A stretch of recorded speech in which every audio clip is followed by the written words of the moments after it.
First Baptist Church on Butte Street. As long as somebody's not parking in an emergency zone or a fire hydrant, if they're a couple of feet, beyond a sign saying no parking, then I don't believe that they should, get a ticket. $35 is, it can be very distasteful, $40. And then Bernard, one of the things we talked about in the past was predatory towing. Somehow we need to uh, let these towing companies realize that we're not going to allow predatory towing, and I don't know how we would do that.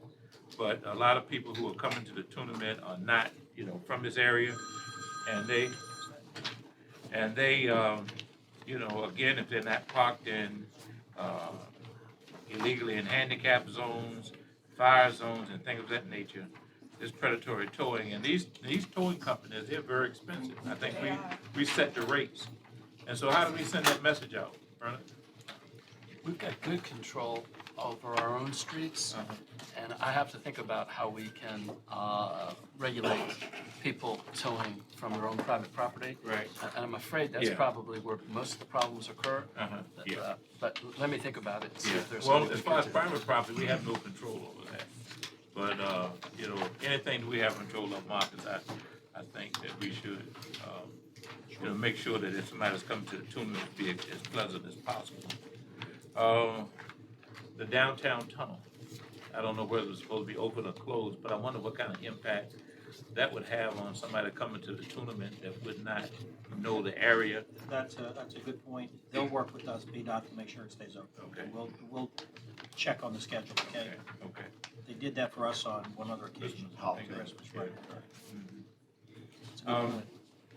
I know that, we haven't been here for a little while, and I'm still concerned about the $1.6 million that we lost.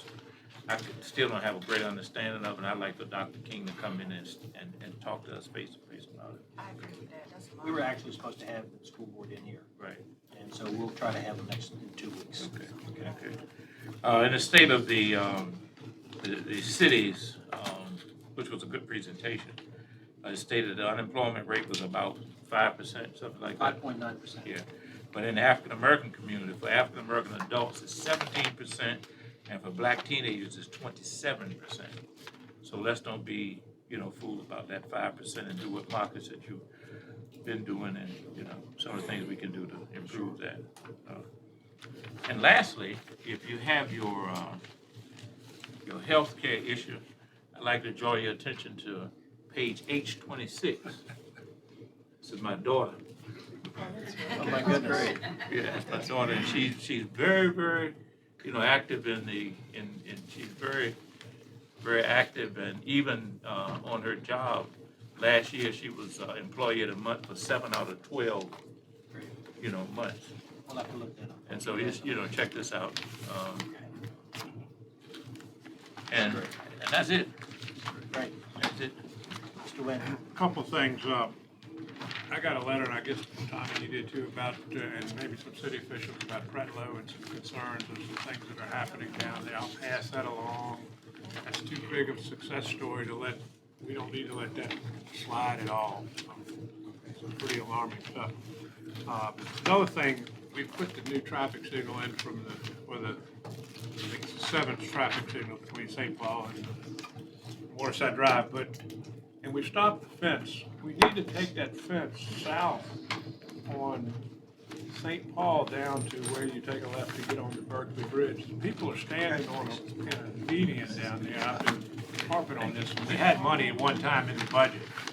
We need to take that down to the south end of that island there. And it's about a 2-foot island, and people are standing in the middle waiting to try to get across. We're gonna have a serious incident there if we don't watch out for that. The last thing, the walkover between Main Street Park and the parking garage and Waterside, and it actually happened to my son, ice fell off that, broke his windshield, and my grandkids were in the car and what have you, but it could have been a motorcycle or somebody. We need to watch it. That's a serious accident getting ready to happen, because it just shattered. Somebody could overreact. I don't know if we've ever had that problem before, but especially in this kind of weather, when that stuff melts off. So I don't know whether we, steam, for whatever we do, we need to get that off of there because that's a potential very, very serious accident. That's all I have. Barclay and I, and maybe others of you have heard from many residents in West Belvedere about the need for dredging. They're not able to use their waterways there. This has been an issue for many years. Mr. Ricks answered my questions. I appreciated that about the plans for that. So we're going to have a meeting with the West Belvedere, I think in March, but it is on the budget cycle for 2016, and some of the concerns people had, I think, will be addressed as far as damage to the wetlands. So that was good. Secondly, Mayor Frame and I met today with Marcus regarding the concerns that have popped up over the last year regarding coal dust and air pollution in particularly the west side of Norfolk. As I think we're all aware, our ability to legislate change with Norfolk Southern does not exist as a city, but we're interested, and we decided we would invite the Department of DEQ to come down and speak to council about the data that they have thus far on air quality, what we can do as far as getting independent analysis of the quality, and then we as a council can decide from there where we could best advance. So Marcus has agreed, and we'll have, if that's everyone's pleasure, probably come down within the month to talk to us. Could I add something to that? Marcus, over on the south side, we're inundated with shipyards over there, and fugitive dust has been a problem there for quite some time. And at one time, DEQ did come and speak to that. And David, you could add that to the list. Thank you. And then at the same time, maybe Bernard might give us an opinion in sort of plain English for us that says what role the federal government plays in air quality, what role the state plays in air quality. And of course, there are good reasons why the locality don't, but if you could just, so we all have a baseline here to work with. Okay, maybe. Was that it? Johnson, anything? Yes. First, I really want to say thank you. We've had lots of snow, especially with last week, and I really just want to thank the citizens of our great city, Operation Blessing, of course, for providing more meals, because that was the first thought on my mind, and I shared that with Marcus. We're not going to feed them, and then I found out that Operation Blessing was stepping in, along with some of our other great citizens, our city employees and the sheriff's department for the outreach for our senior citizens. So as a city, thank you, the city of Norfolk, for a job well done.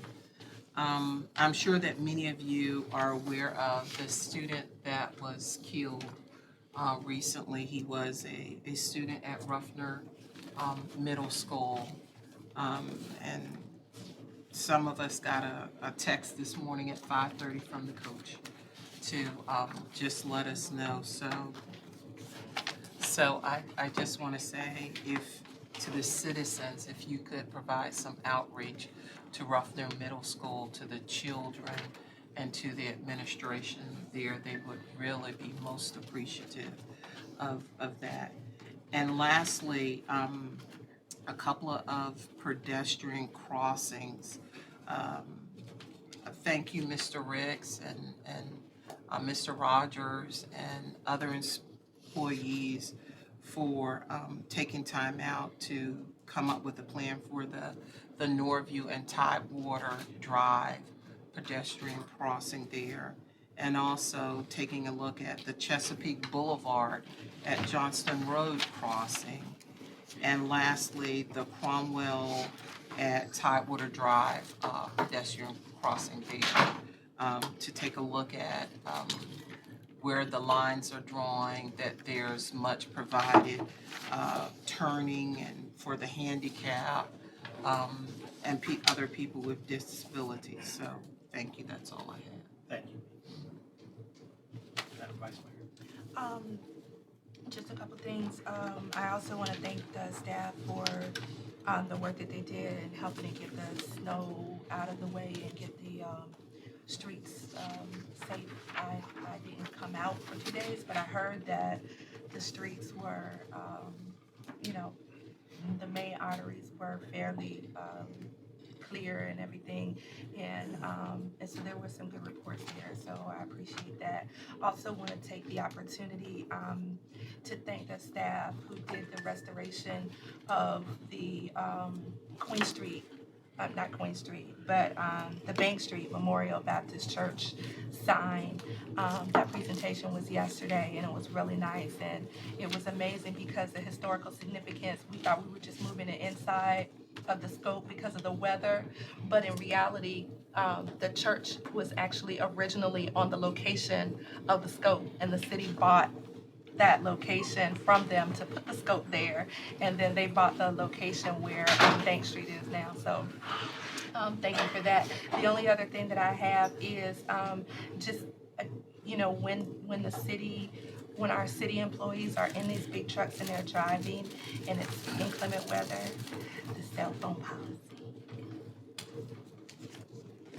That's it. Oh, wait, I'm sorry, one more. More letters on the Curlew Drive issue? Those are great. All right.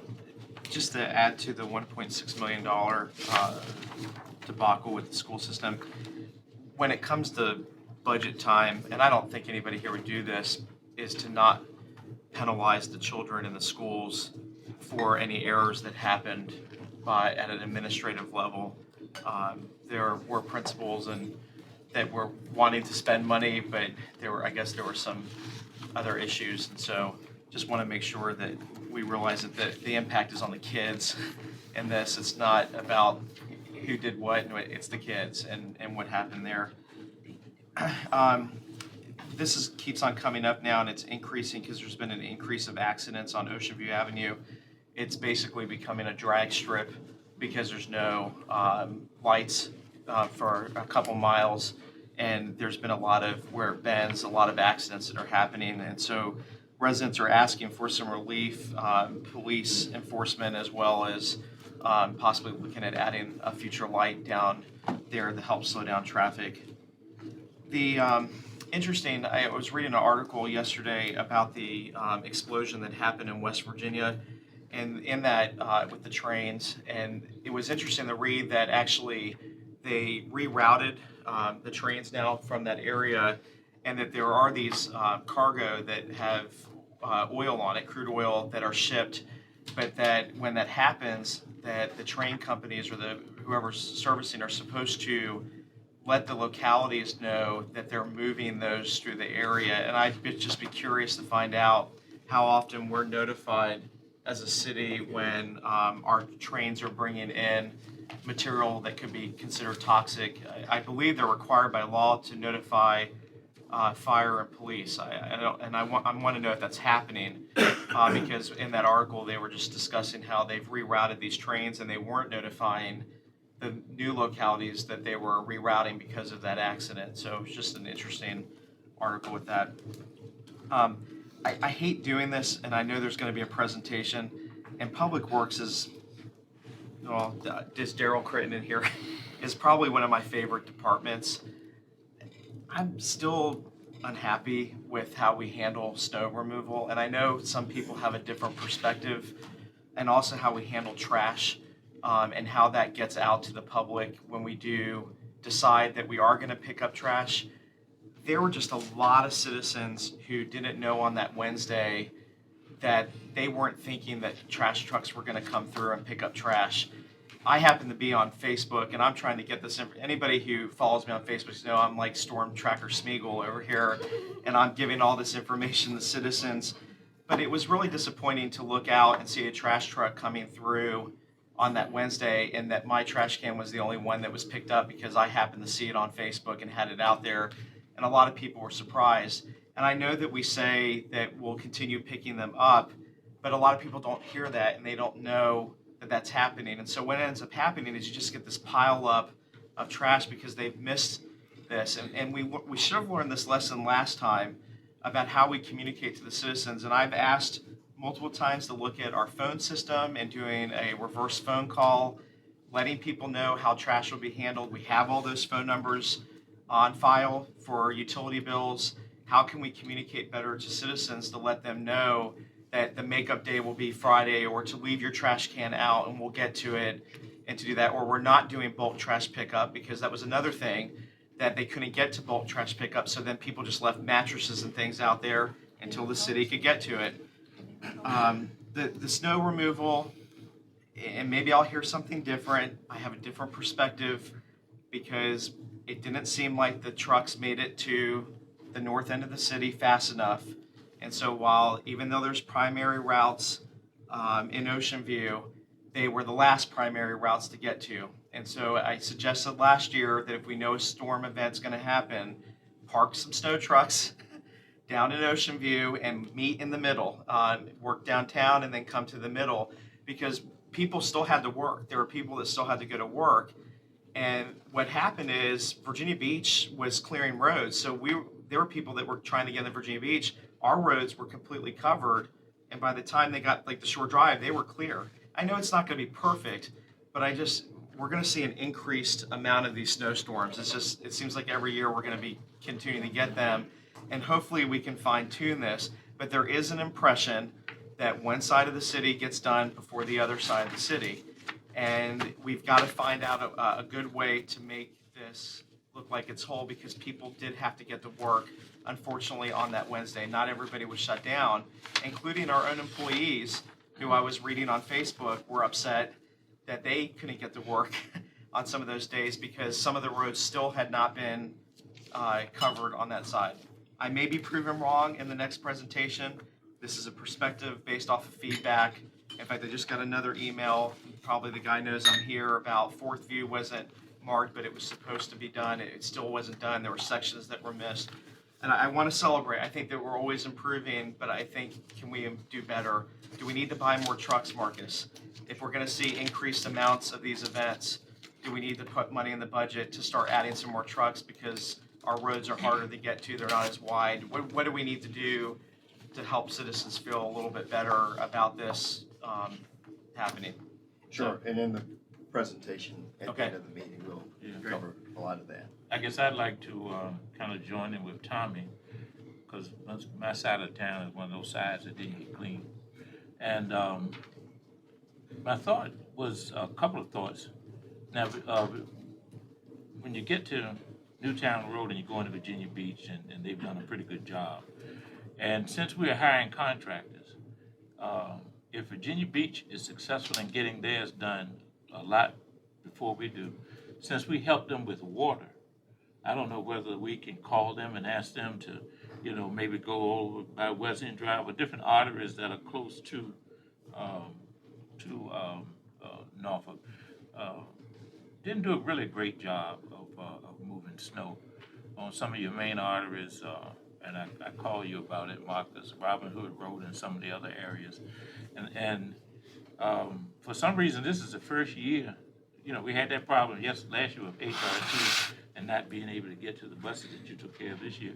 But this is the first year in quite some time that we have not, done a great job. And if we expecting some snow again on Thursday, and we know ahead of time, and we can look back at last week, then I hope that things will be a lot better. Sure, and you'll get this in the presentation. A lot of it has to do with the conditions of this particular storm, very different than what we've seen recently, and we'll talk about that at the end of the. But Virginia Beach had the same storm. So when you get that feedback and people that left Norfolk and went into Virginia Beach, and there was a different experience on those roads when they went into Virginia Beach, I understand it was a different storm.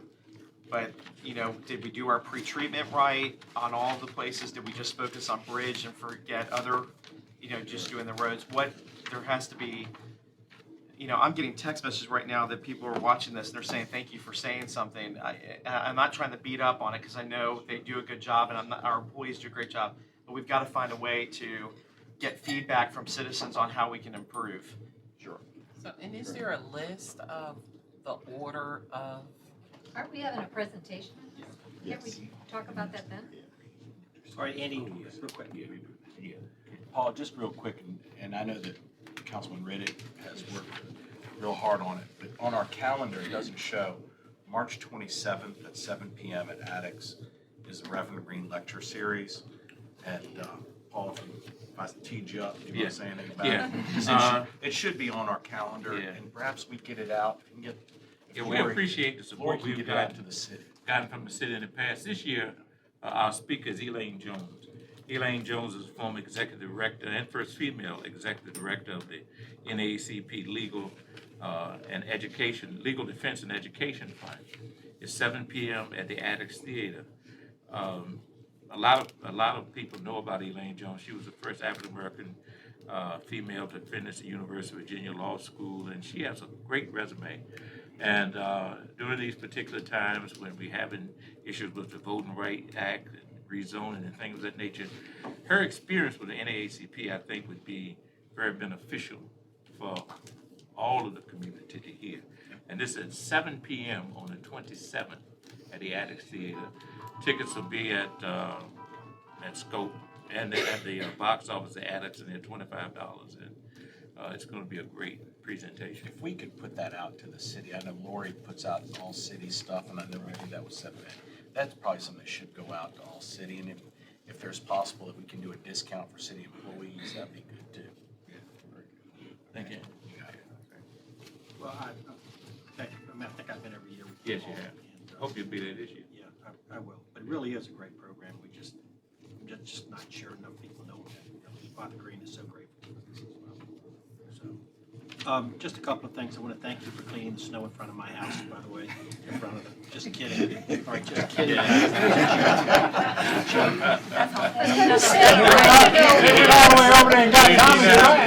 I got stuck in my driveway listening to They were in front of my house. Right in front of my house. Just kidding. Look, but I do want to thank you, Marcus, you and your staff, the administration, and Breck, don't leave yet, please, hold on, for the help in the State of the City speech, by the way, but a very Great. special thanks to Breck, who is the voice of wisdom throughout this whole process and experiences, pulls it together. Brittany over here did a great job of helping wordsmith the thing. Alan, of course, who is where is Alan? The producer.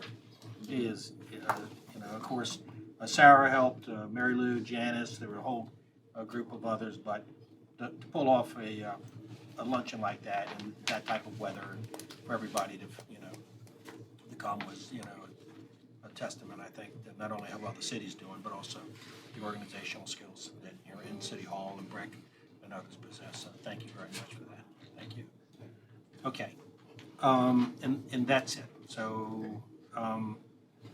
Mr. Thomas, you're up next, Dennis, and we're glad to have you here. As you can tell, we've been talking about how we can provide a little more courtesy and patience to folks who come to the MEAC tournament.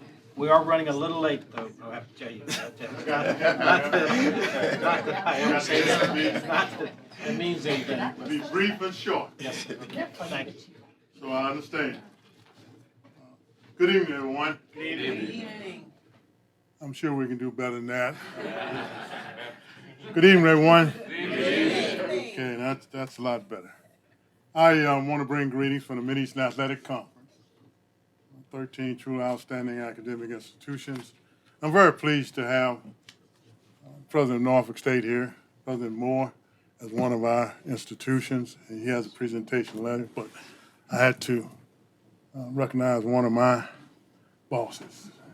So Norfolk State has been very instrumental in our success here in hosting the events as well.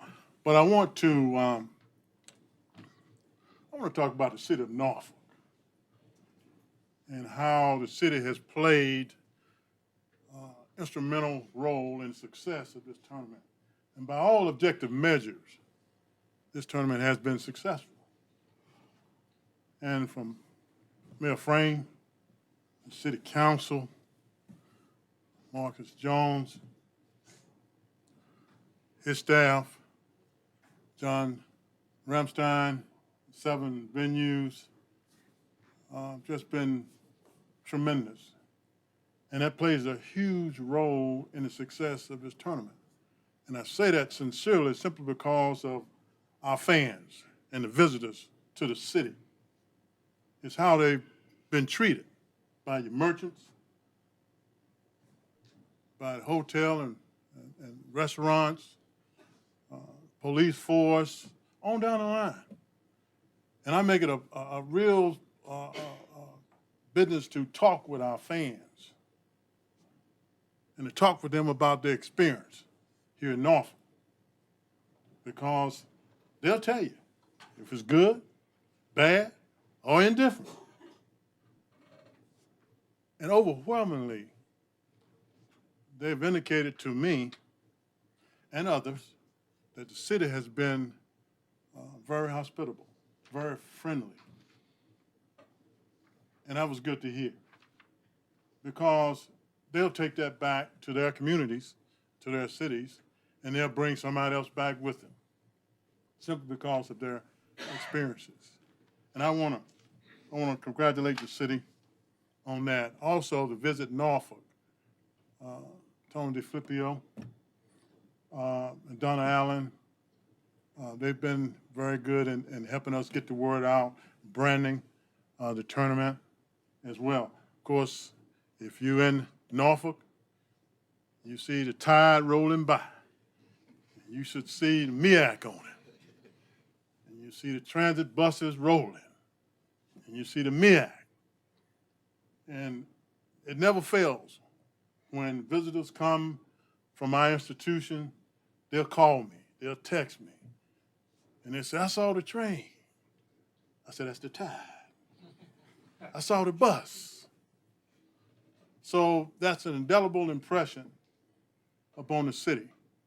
We had a game on ESPNU last night, televised game, against Norfolk State and Delaware State. And as you know, Norfolk State won the ball game, and that's a good thing. Of course, I'm supposed to be unbiased, and I am. I'm also a realist as well. But also, if you watched the game last night, we have a 30-second commercial spot about the tournament. And I just want you to, at this time, take a look at that 30-second spot. Everything is on the line at the 2015 Mid-Eastern Athletic Conference Basketball Tournament. Watch your favorite men's and women's basketball teams battle their way through the brackets with a ticket to the big dance up for grabs. A champion will rise and the rest will fall. Get your tickets today at MEACHoops.com, member institutions, and Ticketmaster. The 2015 MEAC Basketball Tournament, March 9th through the 14th at Scope Arena in Norfolk, Virginia. No do-overs, no second chances, no mercy. That's nice. Okay. So as you can see, we have that commercial. We have 7 basketball games on ESPN, and they've shown twice every game. So as you can see, the city is being promoted by having the tournament here, and that's critical.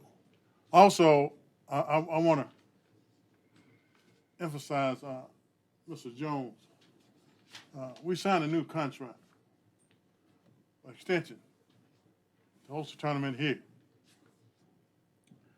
And I want you to know that the city is well represented in a person who is taking care of the monies, because he didn't want to get off none of it. I'm just telling you. And you know, it was tough at times. You know, I didn't like what he was saying. I guess he didn't like what I was saying. We both said it, and we came to an agreement which we thought was a win-win for the city, was a win-win for us. But it was ugly at times, I got to tell you. Also, I just wanted to say we engaged the community. We have with MEAC, with the Norfolk Public School System. It's a phenomenal event. Town Bank is a corporate partner that sponsors that event, and it engages third graders. Phenomenal.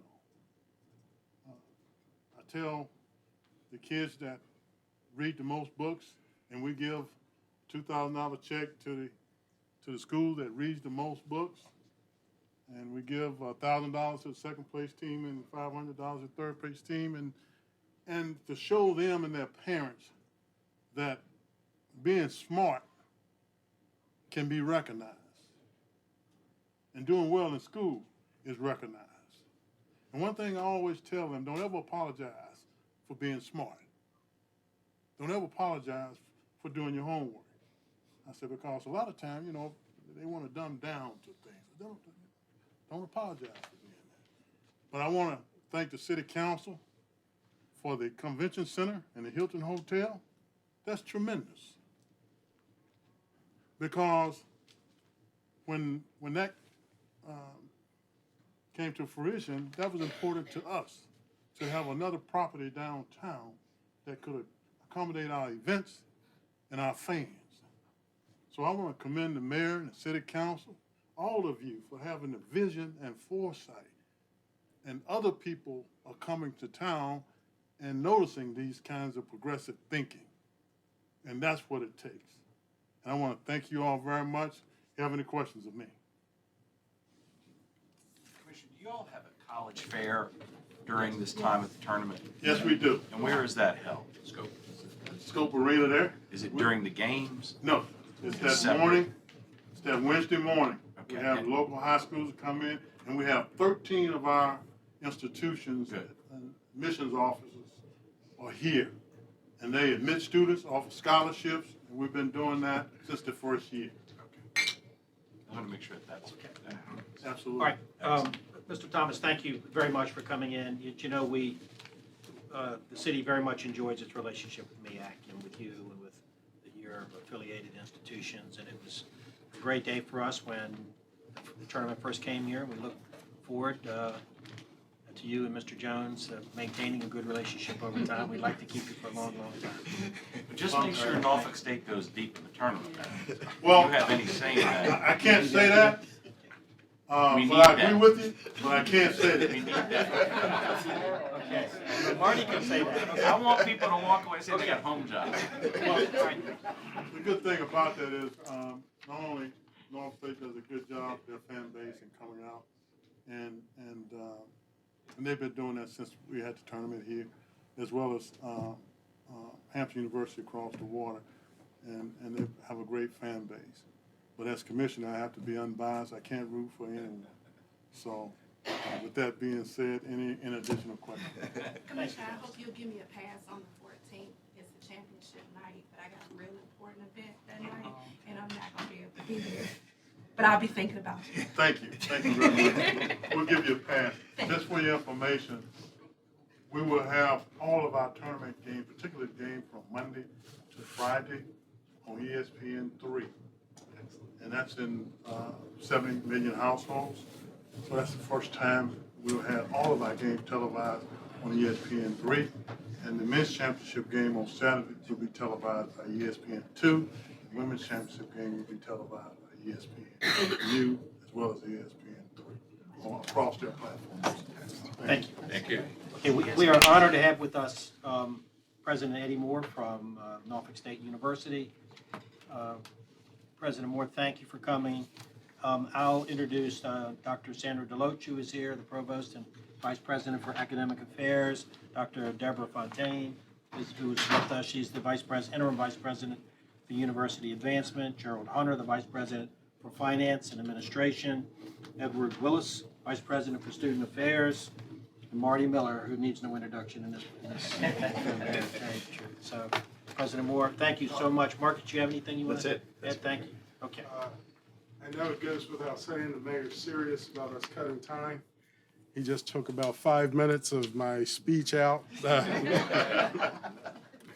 So all of my staff has been introduced. To the honorable members of City Council, to Mayor Frame, Vice Mayor Williams, City Manager Jones, ladies and gentlemen all, good evening.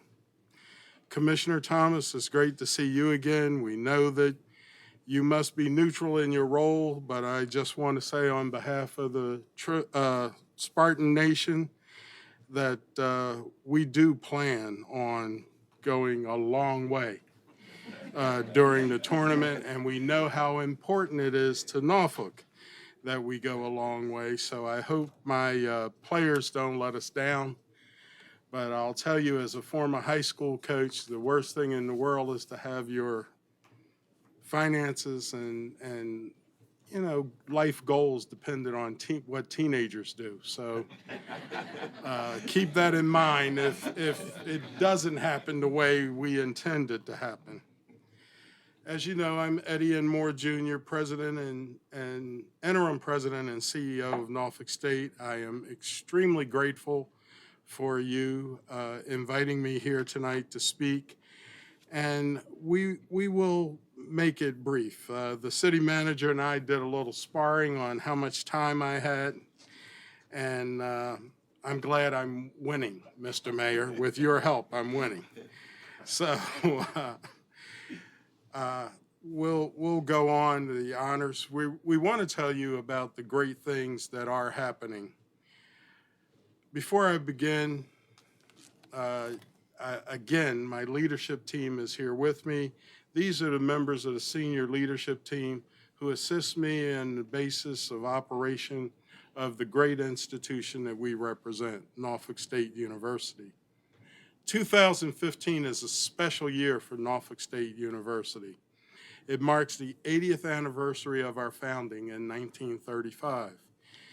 And to celebrate this critical milestone, we have planned a year-long event-laden celebration highlighting academic, cultural, and social activities. The official anniversary of the institution is September 18th, and we hope that we'll be able to see you at many of our celebratory events. I truly appreciate the city's active and generous support to our university. Norfolk State is a very special institution in this very special city. This is a place that I have come to love, and since my arrival in September 13th, I actually have learned about 5 of your streets. Norfolk State University is a place where dreams are created, nurtured, and brought to life for all those who are striving to succeed. Whether as a student, a faculty member, staff, or alum, NSU is a symbol of Spartan resilience, a symbol of opportunity, determination, and success. For 80 years, NSU has forged onward through good times and bad. As you may be aware, I was asked in 1993 to retire from retirement. Got to think about that one. And I came to Norfolk State to assume my current role. My assignment was very specific, however. It was to bring the institution into full financial reporting requirements. You see, at that time, we were behind in 3 of our audits and almost in the middle, exact middle, of the 4th audit. As you can imagine, getting up to speed on 3 years of audits is no easy task. And we owe Mr. Hunter and his staff that he acquired a lot of recognition and that accomplishment.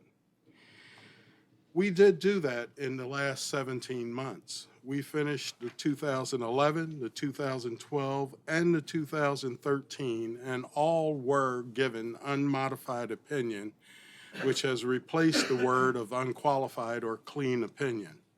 So it's the best evaluation you can get. But unfortunately, shortly after my arrival, the university was placed on warning by our national regional accrediting body, known as SAC-COC. That is the Southern Association of Colleges and Schools, the Commission on Colleges. We were cited for a number of deficiencies, many of them you're aware of: governance, institutional effectiveness, adequacy of faculty, and not having complete audits for 3 years. We have filed our reports and we've begun the process of overhauling our policies, delineating governance structures between boards such as you and the workers that Mr. Jones is responsible for, and the administration and faculty, and I am pleased to inform the council once more that all the prior audits have been completed. I am also pleased to report today that Norfolk State University is one of only 4 public institutions in the state that has completed its 2014 audit also. So add another audit to the list, 4 audits in about 19 months that we have completed, again, with unqualified or unmodified opinions. We couldn't have done that without the state APA setting aside some special time and dedicating staff, and even having the courage to hire outside staff from other audit firms to help with the audit that was necessary to catch us up. We're currently working on yet another accelerated plan so that the audit for 2015 will also be completed ahead of schedule. We are confident in the progress that's being made. We have utmost confidence that after the visit that is currently scheduled for October, that Norfolk State will be removed from probation and we will once more be an institution without a cloud. Now, I want to stop for a minute and say, we are fully accredited while you go through this process. It is a process that no one wants to go through, but it is a process that is prescribed by the Southern Association of Colleges and Schools, our accrediting agency. Our audits are done. What do we want to do next? Well, we want to grow enrollment. And you are helping us with that, with your investment that you're making in Norfolk State University. We want to reduce the mandatory fees. Marty, who you said needed no introduction, is under the microscope now. Any of you that follow what's going on in Richmond, you know that student fees, particularly athletic fees, are drawing a lot of scrutiny from the General Assembly. So our goal is to reduce mandatory fees wherever we can. We also, thank you, are trying to increase institutional effectiveness with a systematic program review led by our provost. We want to ensure that we have not just enough faculty, but the right faculty with the best possible credentials. And we are making a lot of headway in that. And last but not least, we want to make sure that we raise the funds and investments that are available to the institution so that we can carry out our programs. Of these issues, growing enrollment is our top priority, and one which the relationship with Norfolk will certainly help. In the interest of time, I won't go through all of the statistics, but right now there are approximately 888, that sounds awfully precise, doesn't it, students from Norfolk attending Norfolk State University. This is down from last year where we were slightly over 1,000 students. Again, our goal is to get back to the 1,000 level by continuing to grow the pipeline from your K through 12 system and to embrace those students who choose Tidewater Community College as their first option. It's demanding fields of study at Norfolk State University, and we are extremely excited about recent events that have happened to and for the university. First of all, I know you're well aware, but I have to say it again. On January 15th, we were fortunate to host the Vice President of the United States, Joe Biden, who told me just call him Joe, and the Secretary of Energy, Dr. Ernest Moniz, who told me to call him Dr. Ernest Moniz, for a classroom demonstration in cybersecurity. The Vice President's visit included a lot of things, and I'm going to save you some time by just asking our provost, who is the PI, that's the principal investigator, she wrote this grant, to come forward and to spend some time telling you what we plan on accomplishing with our cybersecurity grant. Dr. Deloach?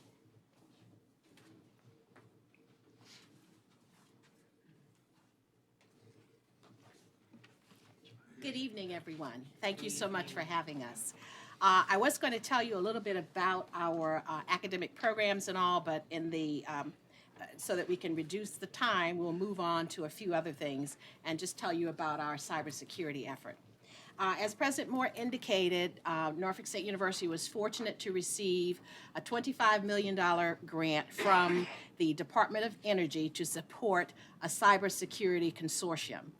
Those of you who may be familiar with cybersecurity efforts understand that there is a severe shortage of workers who can handle the expertise that's required in this field. We've heard about all sorts of things. You know about the Sony hacking scandal before the holidays. You've heard about credit cards, agencies and companies being hacked.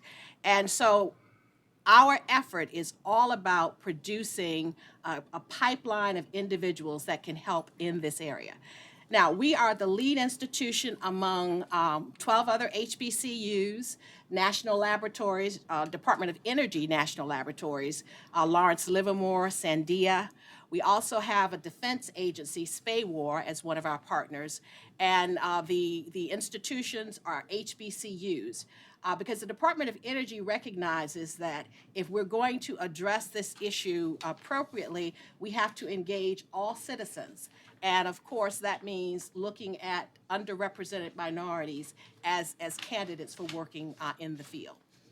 We call our project CCORE, a consortium for enabling cybersecurity opportunities and research.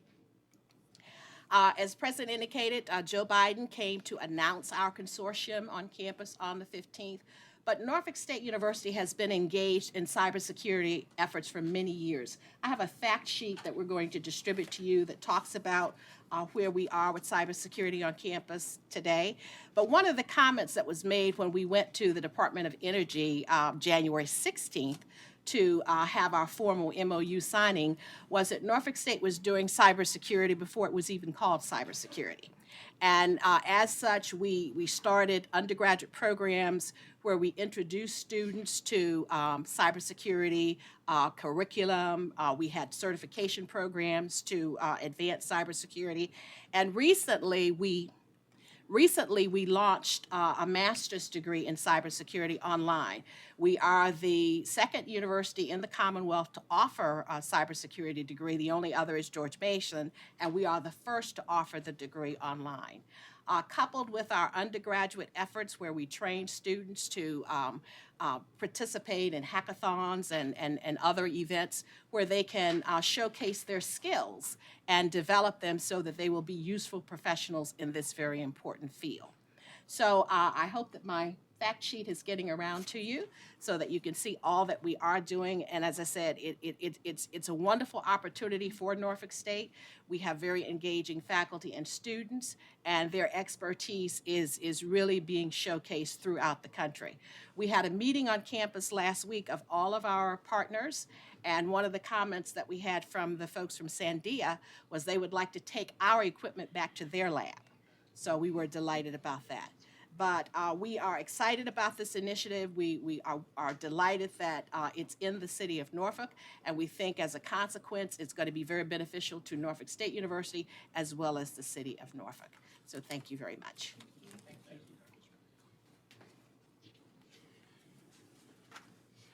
Thank you, Dr. Deloach. Presidents often get in trouble when we go off script, so I'm going to go off script a little bit. In that consortium, I was, I guess I was surprised to find out that there's also one public school system in it. And I just felt that that was a good opportunity for the Virginia delegation to find yet a little more money so that we could see if the Norfolk School District would be interested in being part of it. The current school district that's part of it is in South Carolina, I believe. Just one district, and I just really, I think, but I'm not telling any other CEO what they should be doing, but it would be nice if we could also incorporate our Norfolk area schools in this cybersecurity initiative.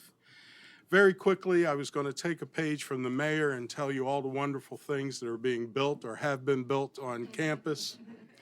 On the day you were opening your library, we were opening the Nursing and General Education Building, a 140,000 square foot building that will house on the 4th floor our nursing program. I really hope that you will find time one day to come and tour that facility. It is an excellent facility with just wonderful opportunities for nursing, and we're very excited about that. We also recently finished a 132,000 square foot Lehman Beecher Brooks Library on campus. This is a picture of the library in the lower corner. We also have completed 140,000 square foot, that's the top picture, Student Union Center, Student Center building. It's actually 2 buildings that we've connected with a breezeway, so that's why we sort of refer to it as one. And the latest construction project that we just broke ground on is a replacement building, 154,000 square foot building to replace Brown Hall, which was the original classroom building on the campus. We expect to finish this in 2017. That will complete what we affectionately call the quad. Each of these buildings is on one side facing a 6-acre plot on campus. In the center of that, we're going to rise a communications tower so that we will increase our ability to communicate with each other as well as with the local community. It's a voice enunciator system. It will be equipped with surveillance cameras at the top of the tower and electronic wayfinding device. The wayfinding device is interesting because under the leadership of Ed Willis, we have recently initiated a LifeSafe safety app for our phones. So right now, at a push of a button, I could have the Norfolk State Police respond to an emergency call. They follow me anywhere. My phone is wired, GPS locator, so that they always know where we are. It immediately starts recording what's going on in my area so that we will have a recording of the event. And our students are really excited about this because you can check on where your friends are. You can check on almost anyone that allows you to check on it. And I am told that it will follow me literally everywhere. If I was in another city and ran into trouble, if I pushed the app, I would be connected to the Norfolk State University Police. Say I'm in Philadelphia, I'm at Broad and Erie. Will you please call the Philadelphia Police? I have a problem. And if it works correctly, they should aid me in the response. We are very safety conscious at Norfolk State University. We are implementing all the new and required programs that the governor has initiated along with the Attorney General, and we are very proud of our progress. We also have outstanding faculty. I cannot complete a presentation without letting you know for the 3rd out of the last 4 years, we were recognized with one of the State Council of Higher Education Outstanding Faculty Member Awards. Aswani Pardhan was one of 13 recipients this year. It's a prestigious honor, and he joins Dr. Francis Williams, an associate professor in engineering, and Dr. Rasha Marcy, an also associate professor in engineering.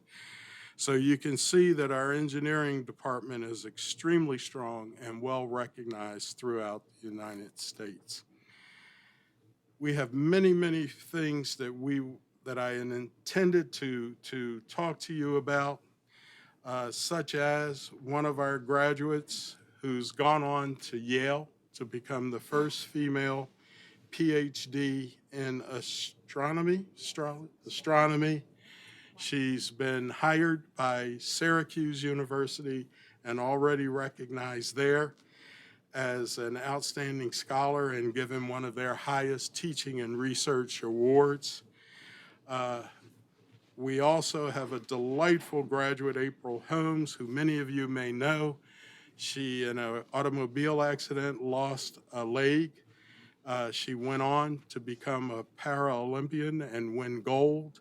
And she was awarded by the NCAA their prestigious Perseverance Award for overcoming her injury and being an inspiration to others.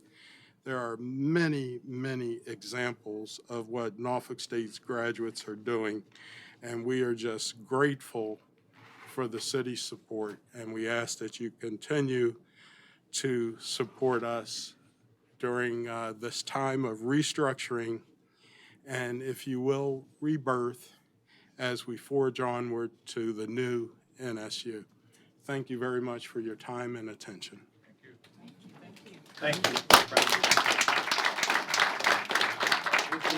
Questions? Further questions? A couple. The General Assembly's about to wind up their Yes. session. Do you have any feel for how you've done so well? I know higher education sometimes typically when times are tough, it's Well, always tough on higher ed. Cliff Notes version, the General Assembly awarded us more of a budget increase than the governor had proposed. That's always a plus. They replaced the budget cut that the governor had proposed.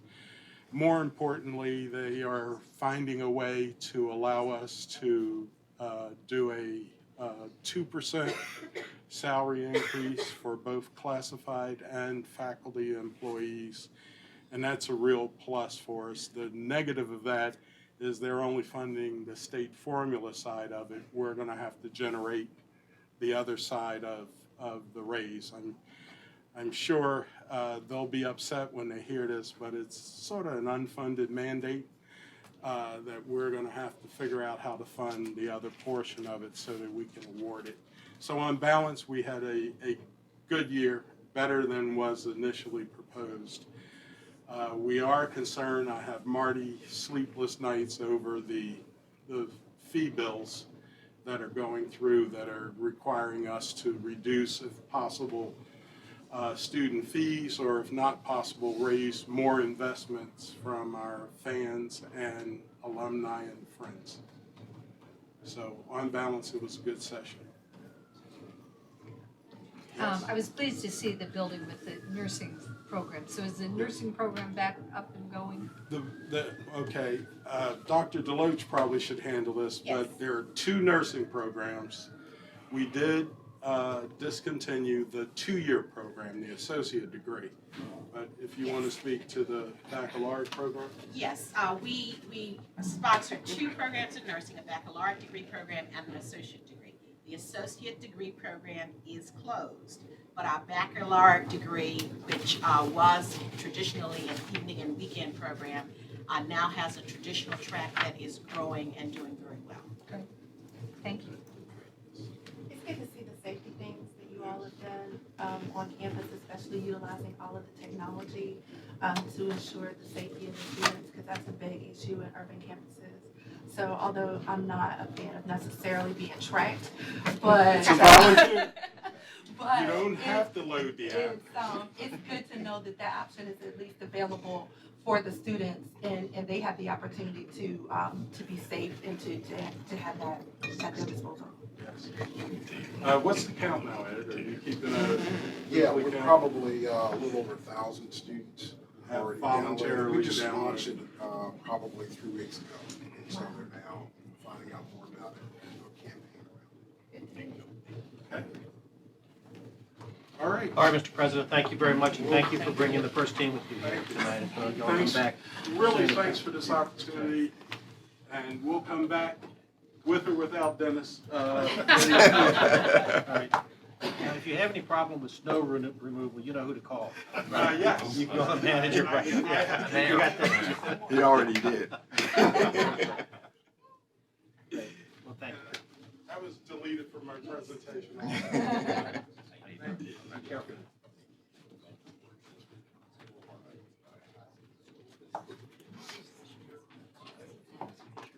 All right, Fine, Marty, thanks. all right, I'm all leaving, right, all sir. right.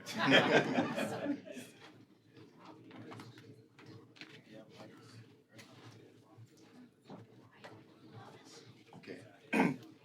Mayor, we have a storm briefing for you, but before that, David has some very good news dealing with their impact call center.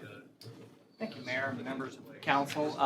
Proud to announce that our Impact Call Center has received recognition from the Public Technology Institute and the National League of Cities as a citizen-engaged community. That's an award that they put out. Only 18 cities nationwide. We're the only city in Virginia, and only 2 cities in our population category of 150,000 to 300,000, us and Buffalo, New York, were the only 2. So this recognizes a multi-contact center. We have 13 citizen service advisors now, and last year they took 130,000 calls, so each one of them 10,000 calls apiece. That's a lot of calls from citizens for services and issues, and we're proud to advocate on their behalf.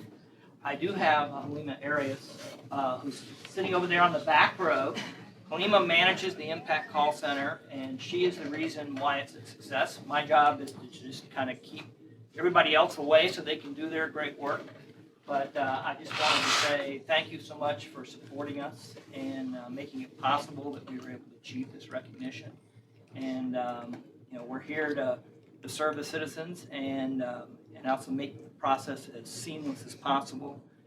We do that with a variety of tools. One of the things that's interesting about our center, we're one of the few that are on the list that don't have a commercial, what's called a citizen relation management system. We built it in-house. We estimated that saved the city about $500,000. And we also do this without the actual 311 number. We're the only one on the list that doesn't pay the phone company to actually route calls through the 311 system. We think our number works really well given the volume that we have, and we're always looking for ways to improve and do a better job. So with that, I just wanted to say thank you. I just say congratulations to you. I can tell you from when I first joined City Council and the amount of complaints that came in and just what we don't get now.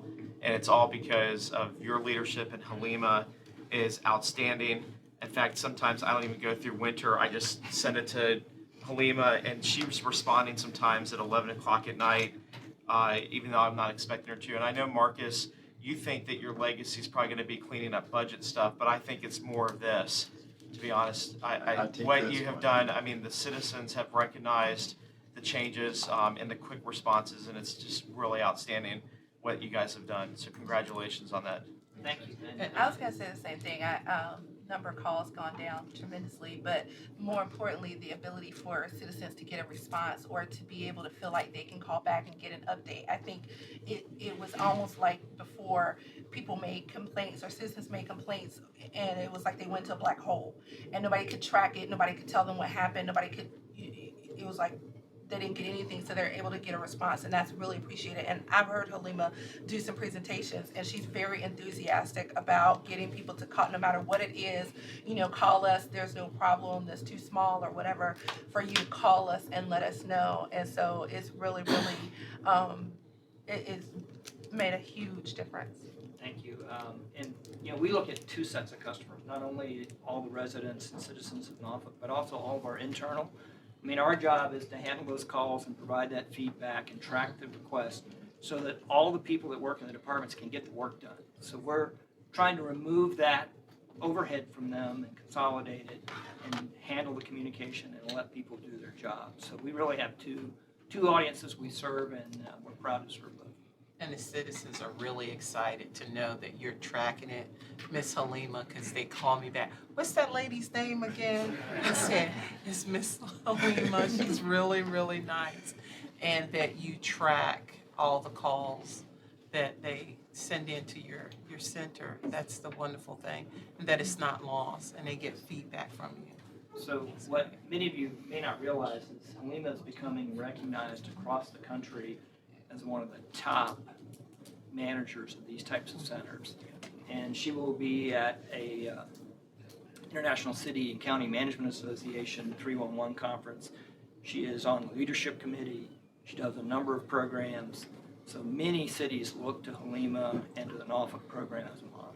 David, we really don't advertise that much because now they're gonna steal her. That means you're gonna have to find some more money to pay her, Marcus. She's Great, great. that's great. Thank you, David, thank you, thank you. Marcus, it's a little early to start talking about what your legacy's gonna be. No, he said, I didn't say. It's not gonna be snow. Warning. That's a warning. It's not snow removal. All right. Good evening, Mayor, members of council, Mr. Jones. I too will be short and brief. I already have the short piece down, so I know I'm limited by the clock, so I'll go through this pretty quickly and hit the hot spots. As you know, we had a winter weather event, snow related in terms of accumulation. Not a big deal. Just over 3 inches, about 3.5 inches of snow. Last year at this time, we were dealing with over a foot. So nonetheless, it was an opportunity for us to go through our processes, continue to build our relationships, and go through all the particular scenarios and the lessons learned from last year. The more cantankerous part of this issue was the temperatures. The snow and the ice wouldn't melt. We had temperatures on the negative during some of the wind chills, which really made it hard for the snow and the ice to melt, which again made it hazardous driving conditions both for schools and workers and everyone else. So that was the biggest part. Power outages, fantastic. At one point I looked and it was 9. One transformer out in Ocean View. Another time about 120. An hour later that was fixed. So Dominion Virginia Power did an outstanding job with that. And we didn't get the precipitation stuck on the limbs and the lines like we expected with the freezing rain. So we were very fortunate with outages. And then accidents, 60 accidents without injuries and 4 with. So our 911 center was tracking that information. So I'll kind of skip through the chronology. We know that on President's Day is when we started getting the snow.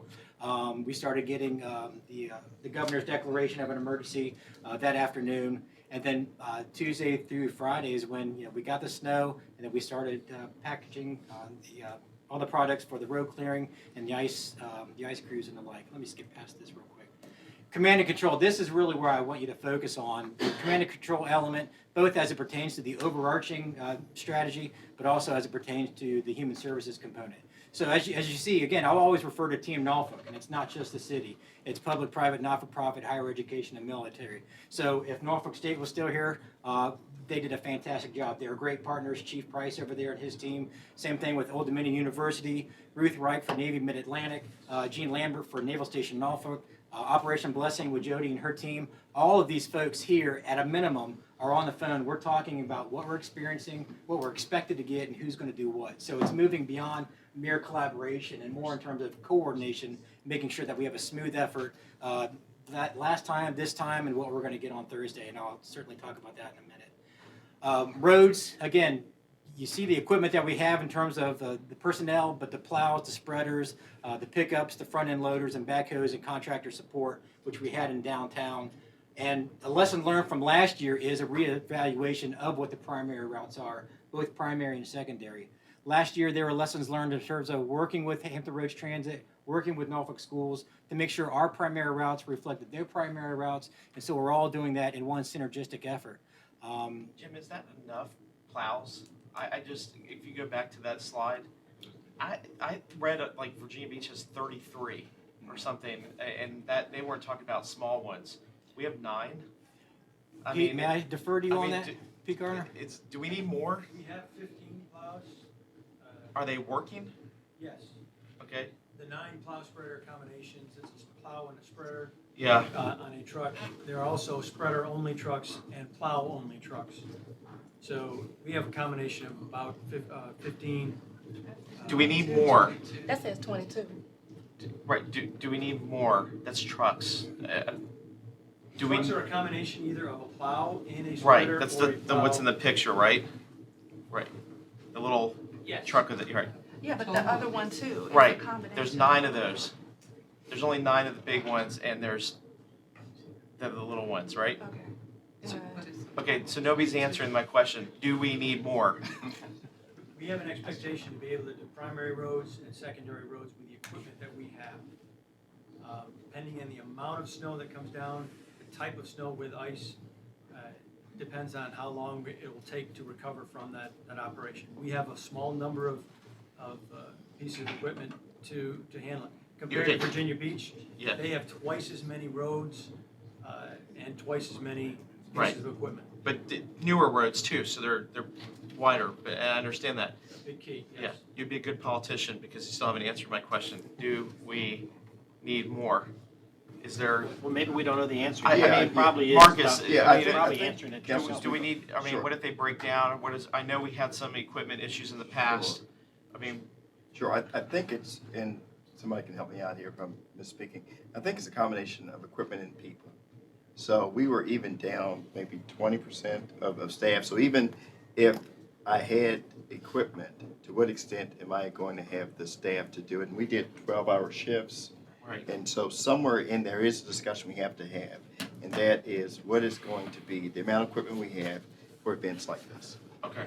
Is it not possible to have private sector on standby at predetermined rates that we can bring in the people that do our roads, like contractors paving asphalt roads and people like that, to supplement them rather than making a huge capital investment in this equipment that we might not use for 5 years, and then you might need it twice as much for 1 year. Right. So there's a fine line, and the same as in private sector. Do you upgrade and go for specific events, or do you prepare to supplement what you have without making it capital? Right, totally agree with you. That's the question, as well as there are things that we can do that may not be as environmental friendly as we would like as a city. So there's some things that we can do, but there's some trade-offs in terms of the staffing, the contracts, and what kind of chemicals we put out. But do we have people in the private sector that we can call on as necessary? And we do. It's very expensive. I understand, but is it more expensive than, I mean, have you looked at it versus the capital investment to have equipment that could, you know, we could sit 5 years, we could buy 10 more plows and sit 5 years and not use them. So And we've had that experience. we've been, well, I had a competitor that geared up and bought all this equipment, didn't use it for 8 years. So, Well, and also a lesson learned from last year is working with the Virginia Beach Emergency Operations Center at Chesapeake as well. So we're not all individually getting contractors, but leveraging and getting economies of scale for what we do get. I will certainly provide a report. I'm sorry? Just for context, 2 quick things. Number one, this year what we did was not only in operations, which they did purchase, but also the solid waste team purchased blades, which are $4,500, and we're able to put them on Ford F-250s and automatically increase by a significant amount what our fleet was, and so they could augment that. Each route that you saw on the previous slide actually has a crew that goes out simultaneously. So all the primary routes have a crew that's assigned to a plow spreader and at a minimum a pickup with a blade on it, so to make sure that they're hit simultaneously at that shift change. I have slides that talk about the fantastic work that Steve Hawks and Sarah and Mike and our friends at Salvation Army, Union Mission, the NEST program, and all that they've done in terms of coordination, information sharing, and providing for our homeless population and those less vulnerable. Likewise, I have slides for Halima and her great work with Team Impact, the information that went out through our website, Facebook, social media, and the like. But I guess, and I'll provide all of that to you in short order, along with what we're going to continue doing during this next storm that we're expected to get, which the Weather Service just said it was up to 6 inches for us on Thursday. So we'll work through that. But really, for the time that I have left, I do want to show appreciation to Jody Geddes of Operation Blessing. They truly were a blessing to us. Our warming shelters, our Snow Buddy program, which got over 5,000 likes on Facebook, the things that they've done for the homeless in terms of procuring, packaging, and delivering cold weather kits for our homeless population. They are truly a tremendous partner to the city of Norfolk and the rest of the region, and they're the ones who provided your meal tonight. So without further ado, I'd like to put a face to the name with Jody Geddes. Jody, do you mind coming up here for a second, please? And thank you, Jody, for everything Operations Blessings have done for us. So, thank you.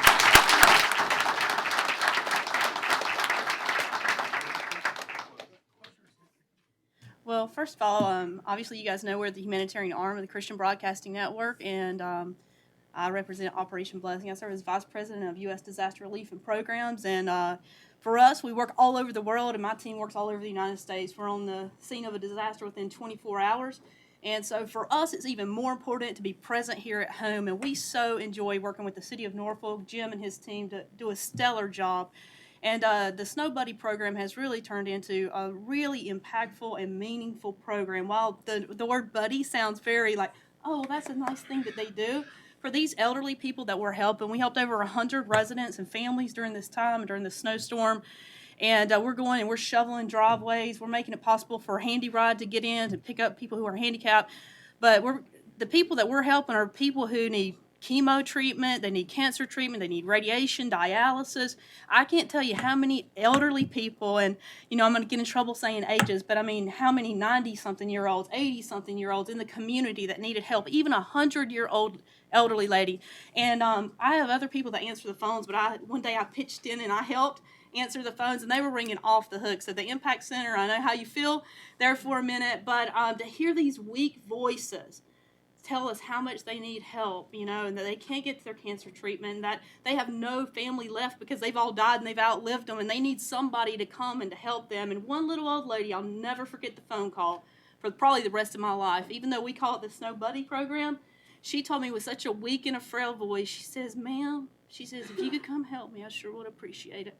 She says, "I don't know what that program's called, the Snow Rescue Program." And you could barely hear her, but for her and her mind, and for all these elderly people, these people who, young and old alike, need to get to like cancer treatment, dialysis, and all that, for them it was a rescue program.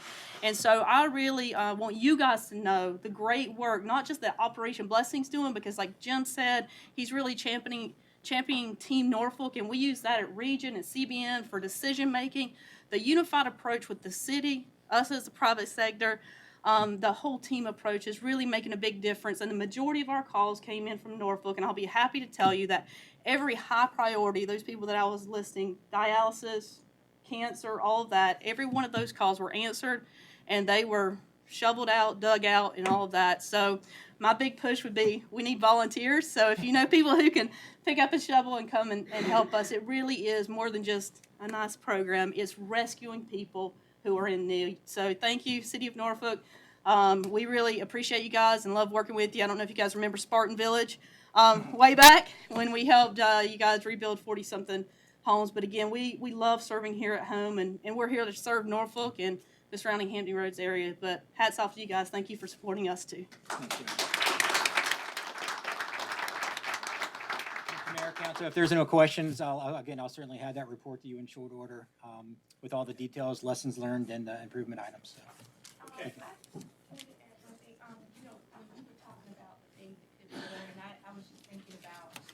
Is it possible maybe that we have some kind of general policy in place regarding trash pickup when we have inclement weather? If we have if your day is on Monday and there's a snowstorm, a blizzard, a nor'easter or whatever, that you can leave it out until Friday and we'll get it. And that way it's a general policy. People know it doesn't have to be, we don't have to worry about trying to let people know. If you called in a trash pickup, a bulk pickup, just leave it there, and you have that week, whatever the time frame is, and we'll get it. You don't have to worry about it. Nobody's going to harass you and give you. It would just be a general policy, and you don't have to worry about rescheduling and all that jazz. You investigate it, Mark, before you make a decision like that. Just investigate it. No, we're looking to that. Yes. Right. We do have our NIXL program, which is our reverse 911. We are limited by regulations in terms of what we send out to landline numbers that we got through Verizon. So those are life safety messages. So if there's a hazardous material spill, an active shooter, or something like that, we can send those messages. But otherwise, there is a subscription based where we will send out situation reports every day. Tomorrow, expect trash pickup at whatever time. We're going to do warming shelters here, commodity distribution there, or we will send out, if folks sign in, and I'll send you all the information for that. That way we can get the information out through cell phones and text and every other way possible. Okay, we're going to have to go. Thank you, Jim. Appreciate it.